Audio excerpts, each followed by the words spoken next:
Consigliere Jacopo, 2 minuti. Sì, grazie Presidente, ma ho formulato questa IRI perché erano argomenti, quelli oggetto delle IRI, rimaste in sospeso, in quanto erano stati oggetto già di IRI precedenti. Si parla appunto delle somme anche importanti che questa Regione in termini di promotorismo, in particolare in termini di promozione del turismo, ha stanziato e in qualche modo ha anche speso ovviamente a favore della promozione, ma in condizioni che abbiamo ritenuto con 2 interrogazioni, in condizioni che poi non hanno visto efficace questa spesa. E il Assessore ricorda, si parla dell'IRI 438 che presentai in occasione della prima ondata pandemica, laddove evidenziavamo come ad aeroporto chiuso venivano comunque corrisposti centinaia di migliaia di euro di promozione. Lei mi rispose che questo fa parte di un contratto standard, però nella risposta aveva anche concluso dicendo che saranno oggetto di rinegoziazione tra le parti. Considerando che c'è stata una seconda ondata pandemica che di fatto ha limitato e sta limitando in maniera, se non azzerando, l'attività dell'aeroporto, mi chiedo se sono state rinegoziate queste intese per investire risorse per la promozione o perlomeno modificato quelli che erano gli obiettivi di un periodo in cui non c'era la pandemia e centinaia di migliaia di viaggiatori frequentavano i nostri aeroporti compreso. Si rimane poi aperta la questione di un contratto, di un'interrogazione, quella che avevamo fatto ancora un anno fa, per quanto riguardava la 207 del 2019, per quanto riguardava ancora il tema da Eurowings. Ho atteso un anno, dicesi un anno, per l'accesso agli atti. Finalmente ieri, dopo un anno dalla domanda, sono arrivati gli atti. Presidente, ho dovuto fare istanza all'autorità sulla trasparenza che è presente in Regione per riuscire ad avere dopo un anno gli atti. In quel caso sappiamo che abbiamo pagato, che il contratto con Eurowings, che aveva dimezzato i voli rispetto all'accordo, non prevedeva nessuna penale.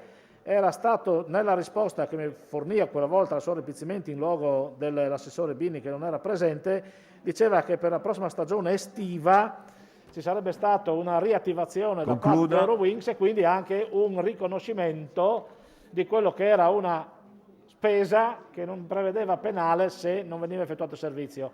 Il contenuto è, adesso mi riserverò di vedere le carte che mi sono arrivate ieri. Grazie, prego Assessore Bini, 3 minuti. Con riferimento alla prima ondata pandemica è stata avviata la rinegoziazione con l'aeroporto del contratto in essere, chiedendo attraverso uno scambio di corrispondenza che, in considerazione delle prestazioni incluse all'interno dello stesso e di quanto accaduto a seguito della pandemia, che non ha consentito da un lato di sfruttare appieno gli spazi pubblicitari e soprattutto non ha permesso di svolgere gli eventi previsti, siamo a proporre da un lato, in considerazione della chiusura totale dell'aeroporto e della notevole riduzione del traffico dei passeggeri, di rivedere il contratto, ad esempio rimodulando la durata al fine di compensare la mancata possibilità di sfruttare gli spazi pubblicitari. Dall'altro, in considerazione degli eventi non realizzati, di non procedere con la fatturazione degli stessi per il corrente esercizio, per poi pianificare gli stessi nell'esercizio successivo. Nel frattempo si è attivato nella direzione generale della Regione un tavolo, un gruppo di lavoro congiunto sul tema trasporti e turismo, che coinvolge di fatto le direzioni centrali competenti, il promoturismo e anche la stazione marittima. Per quanto riguarda la seconda ondata, possiamo dire che Promoturismo ha continuato a coinvolgere ad ottobre nei workshop a distanza tutti gli operatori legati alle rotte rimaste attive sullo scalo, al fine di supportare la ripartenza della promozione dell'aeroporto. E per effetto della seconda ondata, la riduzione dell'attività si è concentrata sui voli internazionali, mentre sono rimasti attivi i voli nazionali e Londra, e non è stata prevista una chiusura completa dello scalo come accaduto nella prima ondata. Sarà avviata un'ulteriore rinegoziazione dovuta al fatto che nel mese di novembre e dicembre non è stata garantita appieno la visibilità pubblicitaria. Prevediamo di concludere la rinegoziazione complessiva entro questo mese. Grazie. Grazie colleghi, sempre distanziamento, Singh, Moras, distanziamento. Prego Jacopo, 2 minuti.